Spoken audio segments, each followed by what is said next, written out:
Hi, everyone. Thanks for tuning in. My name is Jo Anderson, and if you haven't met me through one of these before, I am the Research Director at Faunalytics. I am happy to be here today to talk about our new study, and I am also very excited to be joined by one of our board members, Sarah, if you don't mind introducing yourself as well. Sure thing. Thanks, Jo. It's an honor to be here. So as Jo said, I am a board member at Faunalytics, and I am also legal advocacy counsel at the farm animal protection organization, Animal Equality. And it has been really cool to see this study conducted, and the results are really interesting. So I'm happy to chat about them today. Thanks so much. And you're a perfect fit to be talking about this, of course. My own background is in psychology. So while I was involved as the supervisor of the study, Sarah was integral providing feedback for it. And the study itself was run with big thanks from us by a law student at Elizabeth Hobbs School of Law at Pace University. And her name is Precious Hose. So thank you to Precious for doing the heavy lifting on this study. Just to give you a little bit of background on the study itself, the main purpose of it was to look in the US at whether local laws and resolutions, anything implemented in a city, in a municipal area, is referenced or used in some way when state legislators consider a similar bill. And it can be a little bit of a tricky topic for legal lay people like myself to get your head around. So before we go any further with this, I was hoping that Sarah, you might be able to give us an example of an animal protection law that could exist at the municipal level, but that there could be this kind of parallel to the state level or some sort of overlap or that kind of thing there. Sure. So a really good example of this would be sales bans on certain products that advocates generally consider to be unethical. So for instance, a ban on the sale of fur products. And we've seen this in the state of California. It began at the local level in various cities within California. They banned the sale of fur. And then several years later, after the first city enacted one of these bans and several others followed, the full state of California passed a ban on the sale of fur. That's fantastic. It's so exciting to see, and also a great example for understanding the type of thing that we were looking at with this report. This was one of the topics that we covered in our report, and it's important to note that the topics that we covered, 6 of them in total, is far from a comprehensive list of all the ways that animal protections exist in law. There are all kinds of different ways that animals are protected in law, though as animal advocates know, obviously, many of them leave a lot to be desired, hence the need for this research and this entire area of advocacy. The areas that we focused on in this report, if you haven't had a chance to look at it yet, were the use of battery cages, gestation crates, and veal crates. That's all one, sort of pertaining to farmed animals specifically. One about foie gras sales, fur sales, as Sarah's already touched on, plant-based procurement and meat reduction. And side note, procurement, for those not aware, means government purchases of food. Another was sale of animals from puppy or kitten mills. And finally, we looked at decline. And while that probably seems like a pretty wide range of topics, the common element there was that we were trying to focus primarily on issues that could be relevant to farmed animals, either directly with things like foie gras and battery cages, or while not directly related to farmed animals, there are some parallels between things like puppy and kitten mills, which is essentially the farming of companion animals, and farmed animal issues. So there may be the possibility of drawing some lessons from political action in those areas to farmed animals as well. But coming back to the difficulty of political action for farmed animals, because it is difficult. Sarah, would you mind telling us a little bit about why it's such a challenge for animal advocates to change laws around animal farming practices?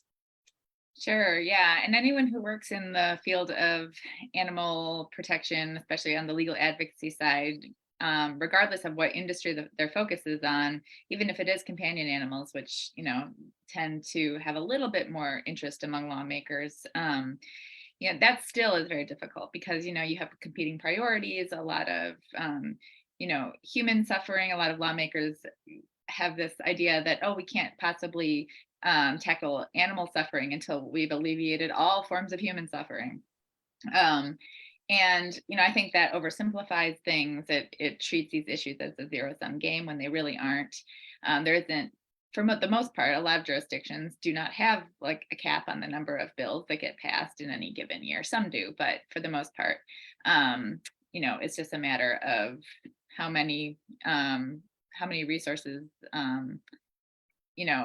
are put behind a certain measure. So, I would say the competing priority problem aside, I think the number one reason that farm animals in particular are very difficult to advocate for on the legislative level is because of the very strong industry lobby that exists, especially at the state and federal level. Most, if not all, states have an active farm bureau, which advocates to protect farmers, large and small, mostly large, and there's other trade groups out there as well that are really pushing hard against any measure that advocates try to push for farm animals. They see it as a slippery slope, even when it's something very small and relatively uncontroversial. They come in seeing like, well, if we let this happen, pretty soon we're going to be abolishing all animal farming. So they're very active and vigilant. So I would say that is probably the number one reason, aside from the competing priorities problem, that it's hard to advocate to change laws for farm animals.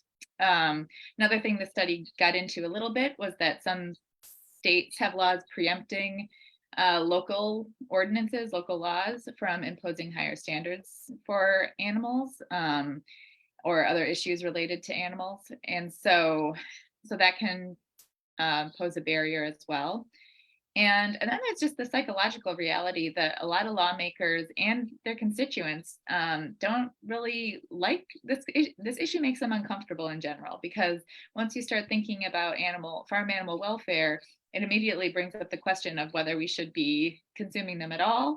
And so each and every individual in the decision-making chain ends up having to confront their own moral dilemma and their own ethical, personal lifestyle choices. And so I think there's a little piece of that as well that makes it difficult to bring this issue up and really consider it.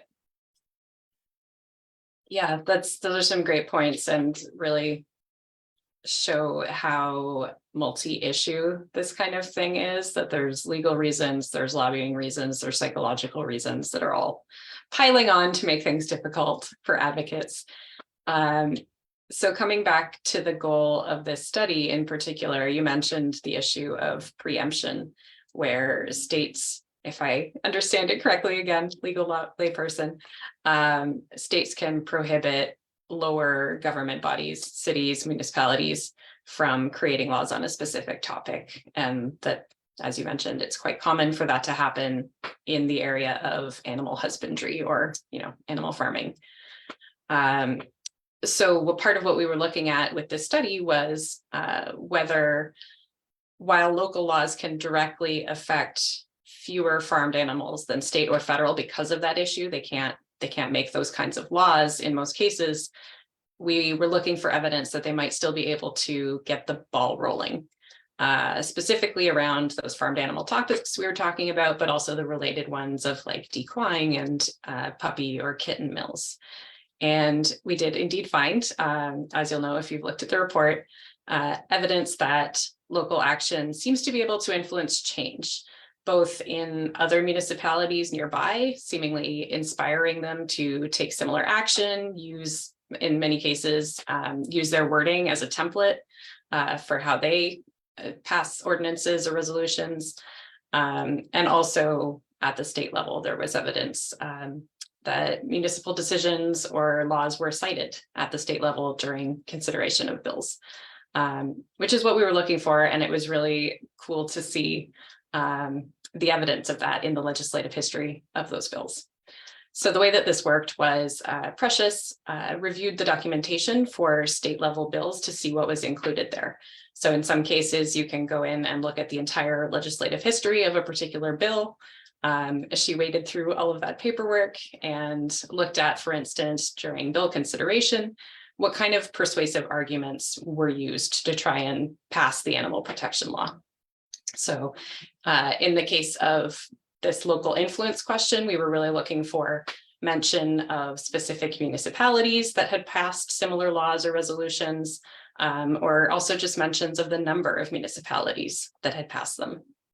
And so what we saw looking at different instances of animal protection bills being passed at the state level was sometimes yes, sometimes no, in terms of whether they mentioned local action or not. But, and this is qualitative, this type of research, but it seemed that in cases where local actions were mentioned, that the bills appeared to be more likely to have passed, as well as other local laws having been more likely to have passed if they cited similar rulings in other jurisdictions. So as a result of all that, we strongly recommend that advocates work with representatives at any level of government to get other similar laws brought up in their discussions of a law that you want to see passed, or a local ordinance that you would like to see take place in your municipality. The resolution issue is a little more complex to get your head around. And so, Sarah, again, I was hoping to turn it over to you for a bit to talk about our findings there. We did find that several local resolutions seem to have potentially influenced state resolutions, and many more in the dozens that seem to have influenced other municipalities, which is great. But what are resolutions, and what's your take essentially on how useful they are or how they can be used?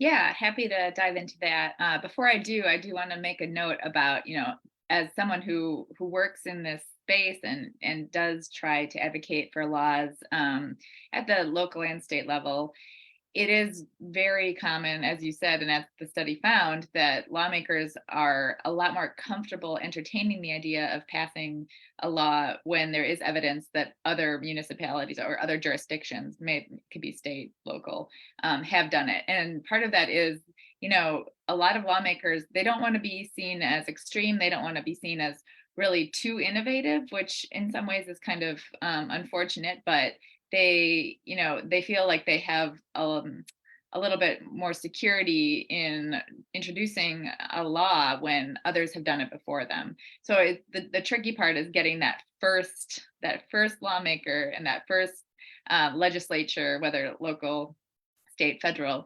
to be willing to pass a law. But then once you do, and as the study found, you do create these stepping stones. Once you have that one trailblazer, you can really build off of that. And then the proposals seem more and more reasonable when you can point to other jurisdictions that have done them.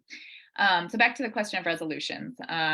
These are really interesting because they tend to be not non-binding. So even though they're voted on and passed by formal measure, just like a binding law would be, these are non-binding statements of policy preference, and even though they have no direct practical impact, so you can't usually, depending on the jurisdiction, but usually you can't be in violation of a resolution, if that makes sense. You can't be punished for violating a resolution. So they're not binding. That's what that means. However, some of these statements, they can be very powerful. They can be directed at a specific entity, whether it's public or private, a piece of specific legislation at the state level, for instance. Sometimes they're more general statements of policy or preference, making them kind of symbolic, establishing, for instance, an official day in commemoration of a person or event. And other times they can be very specific about, like, I mentioned, pending legislation. So that we found, for instance, there were some localities that passed resolutions specifically staking a position on pending state legislation, even though these are local lawmaking bodies, so they have no role in passing state legislation. And nevertheless, we did find that these could potentially have had some impact in the success of those state measures. So, for instance, we looked at some local resolutions supporting state legislation against various forms of cruel confinement of farm animals. Examples of those are gestation crates in the pork industry, battery cages in the egg industry, and field crates, which are notorious. And so one example is in California, resolutions passed at the local level against these cruel methods of confinement, and or in support of what is commonly known as Proposition 12, which was a law that passed in 2018, banning these various methods of confinement on a statewide level. Local resolutions stating support for these state measures were passed by the city of Berkeley, West Hollywood, and San Francisco. And so although Proposition 12 was a ballot measure, meaning that residents of California voted on it directly as opposed to the state legislature passing it, there's still reason to think that, you know, when all of these municipalities, these official public bodies are coming out in support of a measure like that could have persuasive effect even on voters. Another example related to cruel confinement and banning those methods of cruel confinement came out of Massachusetts, which even before California passed Proposition 12, voters in Massachusetts passed what is known there as Question 3, another ballot initiative, which likewise banned these cruel methods of confinement. And Question 3 was predated by a local resolution passed in one Massachusetts city, the city of Brookline. And so once again, we see local jurisdictions staking a position on these issues that then get addressed at the state level.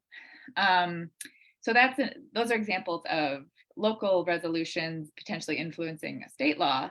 But one thing we kind of alluded to earlier is the potential of resolutions or other local laws being used to influence passage of other local laws or resolutions. So for example, San Francisco passed a resolution stating its position against battery cages, and that was likely influenced and supported by similar resolutions passed in Berkeley and West Hollywood, like I mentioned. So you can see how this chain kind of built up, and then it did eventually result in legislation at the state level. Another example is also out of California. The County of Marin passed a resolution instituting Vegetarian Day, and that was likely influenced by the passage of Los Angeles's earlier resolution instituting Meatless Mondays. So once again, you know, you see examples of local lawmaking bodies, you know, looking at what their sister localities are doing and saying, that's a good idea, we should do that too.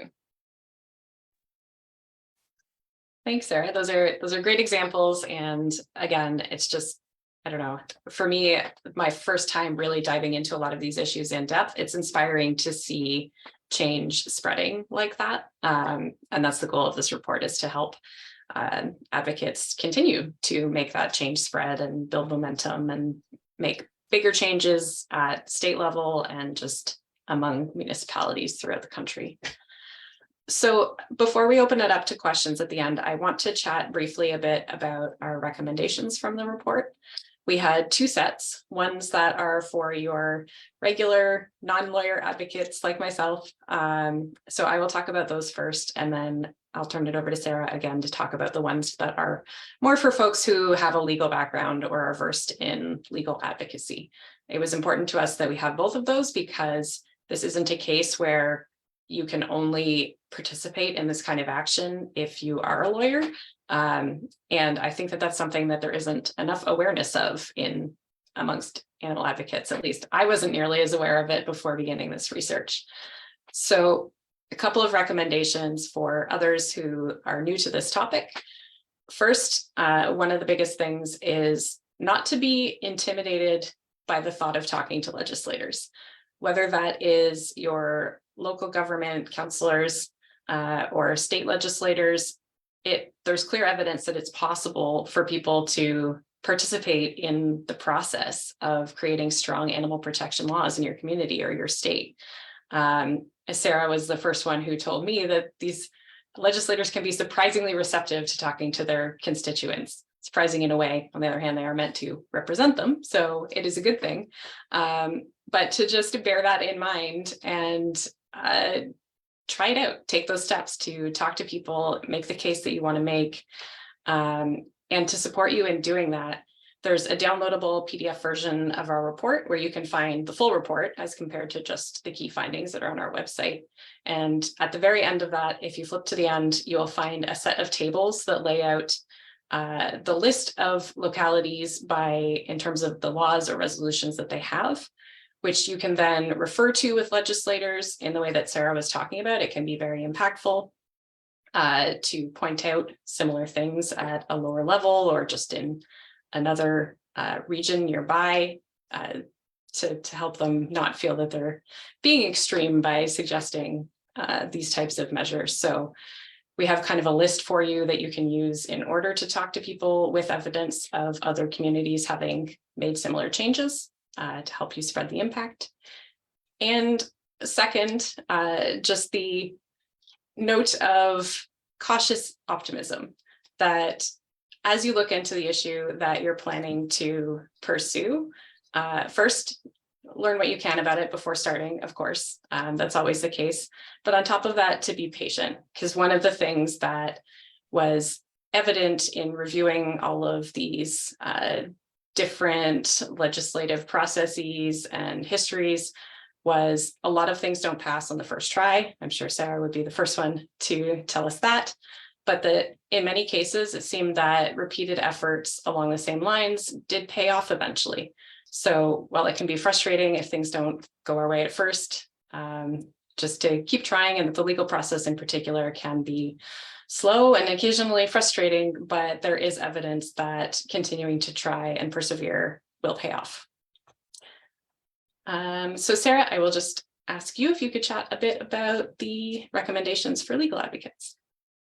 Sure, yeah. And, there isn't a bright line between who falls into the first category versus, a legal advocacy category. But in general, these recommendations are aimed at those with legal or public policy backgrounds, or even like extensive grassroots organizing experience. You don't have to be a lawyer. As Joe said, you don't have to have any sort of legal training in order to be a professional advocate at this level. A lot of the legislative process was built to be accessible, even though sometimes it feels like it isn't. So the number one recommendation that I think that really builds off the findings of this study is my cat is going to join us. She loves attention. So is to organize efforts, create like a very systematic long-term plan to organize efforts to create local ordinances in municipalities across a given state, with the introduction of state legislation being the long-term goal. This will require partnering with local animal rights activists groups and supporting them as the face of the initiative in their specific jurisdiction. It's much more difficult to come in as a national nonprofit and be seen as, coming in and trying to dictate the policies of a community. So the goal really needs to be supporting local groups, constituents, and providing them with strategy and materials, even model legislation if you have the background and experience needed to draft that. Just note that drafting that tends to be highly technical, and each jurisdiction has different format and drafting conventions. So you want to do your homework before putting something like that together, but that can be very powerful. Another recommendation for folks with a little bit more experience and training on this type of work would be to leverage existing local ordinances and resolutions to target other localities in that state or even state level legislation. So, noting that these targets may be more tractable due to existing stepping stones, as the report kind of showed. And as Joe said, if you download the full report, you can see where various local laws do exist. And so you can identify what might be a more viable target as opposed to, where you might be starting from scratch. So it's all about building momentum. It's all about, using what momentum already exists in order to continue the snowballing effect in a good way. So those are just two of the handful of recommendations we have for the more experienced legal advocacy folks out there. Awesome. Thank you, Sarah. So at this point, we will take a few questions. Some we had pre-submitted, but if you have questions that are coming to mind as you're watching, feel free to enter them into the chat and they will be passed along to us. So first, for someone who's still a student and wants to do something to help animals, would you recommend becoming a lawyer? I would say that this is definitely a better question for Sarah to answer, so I will turn it back over to you. Yeah, so this is a complicated decision. You know, you have to consider the financial investment that it requires and the fact that, you know, you might not be able to secure that dream job at an animal protection nonprofit. Now, granted, if you have a law degree and a license, there's still ways you can get involved. And as someone, you know, who works in this field at a nonprofit, I can tell you we rely heavily on the expertise and time donated by pro bono attorneys that, you know, they have their own private practice or work at a firm and are willing to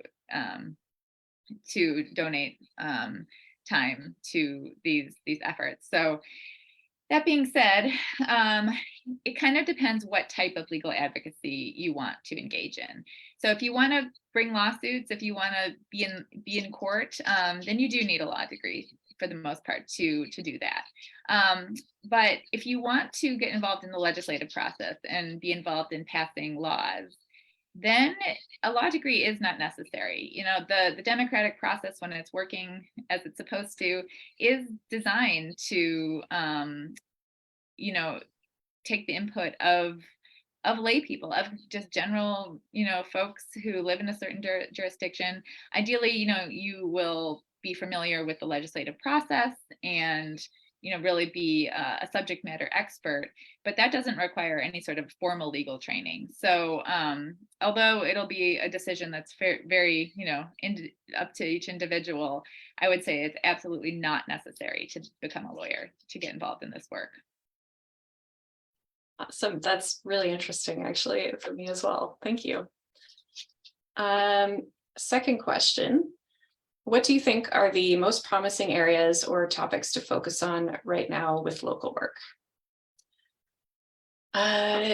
In my opinion, which is based on the work from this report, and Sarah might have a different opinion, my feeling after reviewing all of this was that I have a lot of optimism about the work involving plant-based procurement programs, so government purchasing of more plant-based foods, for instance, and more climate-friendly foods, and meat reduction efforts in communities. So on the pros side of the pros column of that thought is that there seems to be a lot of momentum there. And I think I would put the credit for that onto largely there being a program that has taken off that communities can sign on to, the Good Food Purchasing Program. It makes it easy to talk about. There's support for communities to talk to those people and other groups that have done it. It provides a nice structure where you can build on that to take on that kind of action for your community with other examples. And it also lets you frame it in terms of climate as well as animal welfare, which is also just a good plus for talking to most people, the public and politicians alike. It is largely non-binding resolutions to this point. So the city declares something, but it doesn't necessarily have a legal impact. And so it would be helpful for us to know how useful these are over a longer period of time in changing actual things like, you know, the number of vegans and vegetarians within a city, or the number of businesses that are changing their menus to be plant-based or having Meatless Monday. Basically, we don't have really strong evidence right now of the concrete impact that it's having. So it would be great to know more about that, but I think that the momentum itself and the spread of those programs is really encouraging, and advocates of any type can always reach out to businesses and government in the kind of city that has that type of non-binding resolution to ask, hey, how are your changes going? Are you making changes along the line of this resolution? And see if there's anything that you can do to support them taking action along the lines of the resolution. Yeah. I would just add one thing to that too, and this kind of is another reason you sort of touched on for why this plant-based procurement, meat reduction is fairly a promising area to be working in right now. And that is because of the multi-issue nature of it. So you mentioned like climate change, but there's also, environmental arguments to be made. And, if you look at the past, especially during COVID, there's a lot of worker safety issues that have arisen in the meat production industry. So picking a topic where animal welfare is obviously, we're animal advocates, but also care about these other issues, and kind of doing one way to be a very effective grassroots activist, lobbyist, if you will, although that's considered a dirty word, and it shouldn't be when it's used, by folks like us who are just really trying to participate in the political process as individuals.